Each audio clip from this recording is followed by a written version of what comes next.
ভীষ্ম ভীষ্ম পঞ্চব্রত পঞ্চব্রত কি করণীয়? আরে আমি তো প্রভুপাদকে শুনিনি, আমরা অনেকে কেউ কেউ করছিল এক সময় অনেক অনেক কিছু।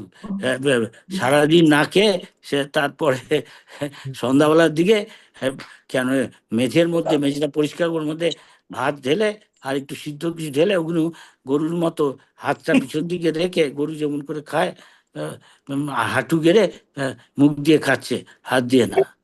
প্রভুপাদ জানতে পেরে বকা লাগিয়েছে, বলছে এসব কি? আমি তোকে শিখেছি, কেন এসব করছো? বন্ধ করো। এই বললাম, এর থেকে বুঝে নাও, এ বাড়াবাড়ি করা ঠিক না। What you can't do, don't do it. Krishna doesn't want you suffer, is that clear?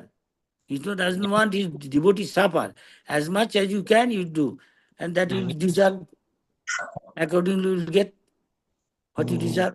Make sense? Don't overdo. কিছু বোঝা যাচ্ছে? বাড়াবাড়ি করতে হবে না, যতটুকু সহ্য হয় ততটুকু তপস্যা করলেই হবে। কিছু বোঝা যাচ্ছে? হরি বল।